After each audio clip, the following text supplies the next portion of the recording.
Hey guys, if you're new here, my name is Bod. I'm from Cambodia. I'm currently a first year medical student in the International University of Health and Welfare School of Medicine. And well, today I just wanted to talk about my experiences so far being a international medical student studying in Japan. And I hope that many medical students can relate, and especially to those who are studying in Japan as well.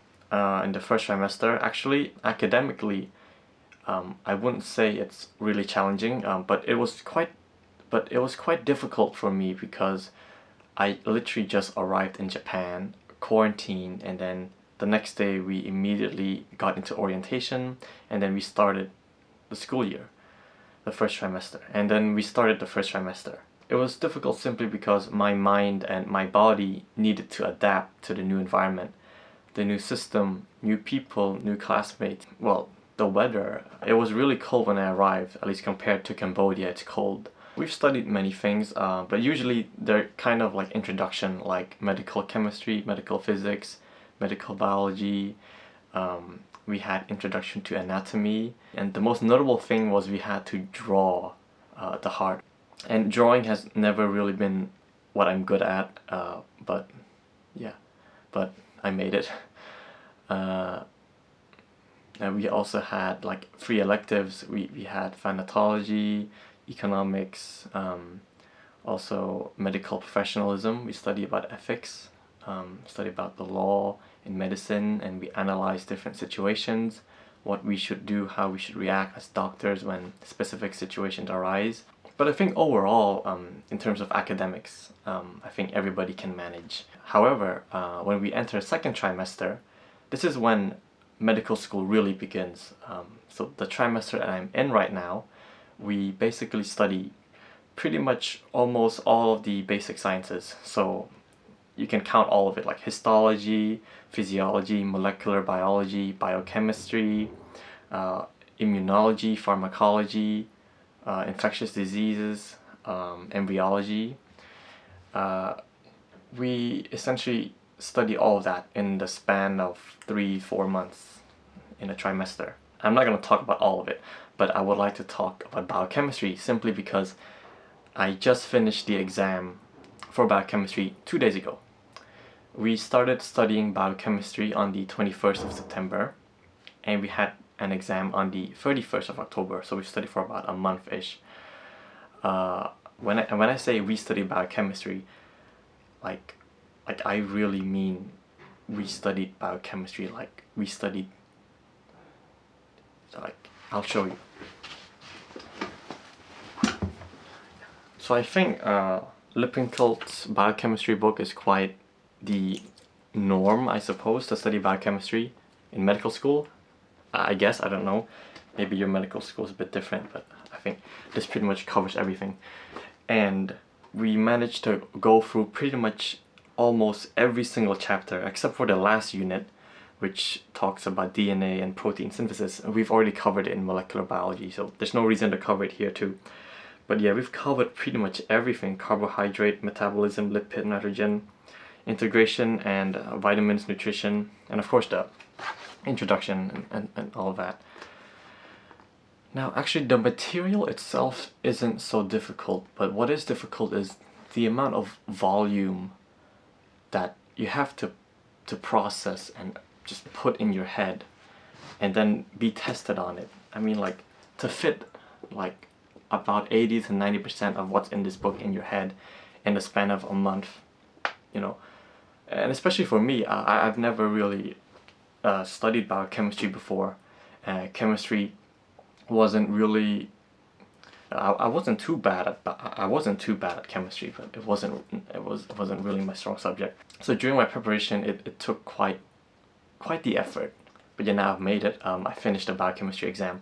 However, actually next week, Monday, I have a pharmacology exam, which I should be studying right now, but I decided to make this video because I thought I should probably do something else other than studying so that, you know, my brain can do something else. You can just imagine, while we study medicine for 6 hours a day, Monday, Tuesday.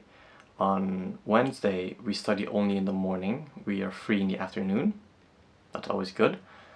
Sometimes we have stuff to do in the afternoon, but usually it's fine. Thursday, again, 6 hours medicine, and Friday, 6 hours medicine. In those 6 hours, like, just imagine just studying mostly this biochemistry. You come back home, you go to bed, you dream about biochemistry, you wake up, you think about biochemistry, basically biochemistry all the way. Their professors were great. They went through everything concisely. But what is difficult is simply that, like I said, the amount of information that's coming into your head for the day will exhaust you at the end of the day. And then at night, every day, at night you have two choices. You either try to review what you studied that day, or you preview for the next day, or you just rest because you're too tired. And another thing is that the classes, they continue up until the exam day, meaning it can be rather challenging to manage your time, manage your sleep, and study well enough that you're confident that you will do fine in the exam. It may be overwhelming. I'm sorry if this video is quite all over the place, but I said what was in my head, so none of this is scripted. It's not structured. I mean, like I said, like, you can study and then you try to understand, but then there's so much and there's so little time. Sometimes it can be difficult to process everything and to get a good grasp and picture the whole and picture the entire biochemistry. In terms of how I studied, well, there were so many slides that it would take way too long if I went through the slides. Rather, so after each lecture, we're given study questions that we can work on. But of course, these study questions are modified on the exam. So what I do is that I look at the study questions, and then I make my own questions based off those study questions. So like if the question asks, choose the wrong one, it means that one statement is wrong and the others are right. So I take the right statements and I turn them into questions and ask myself instead. So that's how I do it. It may not be the most efficient or best way, but that's how I studied. That's how I prepared. I didn't really go through all the slides. There are way too many slides. Like, there were way too many slides to go through. It will take you forever and you have no time. Also, another thing I use is the Zanki, the Zanki Biochemistry flashcards deck in preparation for USMLE Step 1. I'll probably put the link down. And yeah, basically Zanki Biochemistry, and there's about 1,000 cards, 1,200 cards, I think. But I wasn't able to finish all of it. I've done about 500 cards, which I guess helped reinforce my memory on the very small details, like especially the enzymes, the pathways, the regulation, especially the regulation. It's quite confusing sometimes. And other than that, I was just drawing pathways and random facts on my whiteboard. So I used this whiteboard. I just bought it from Daiso, it's pretty cheap, and yeah, marker.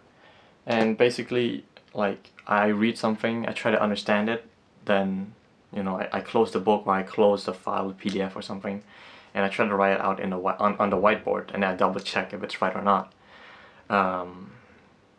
And I will erase it and do it again until it's right. But usually I don't do it more than 3 times. After like 3 is the max. Like after I've done it again 3 times, I need to move on to something else. So yeah, that was my experience with biochemistry, and I hope you can relate to this experience somehow. Whether you're studying medical school in Japan or in a different country, I think it's tough for everyone. But as long as we manage our time and we stay disciplined in studying, we keep focus, we'll all do fine. Thank you.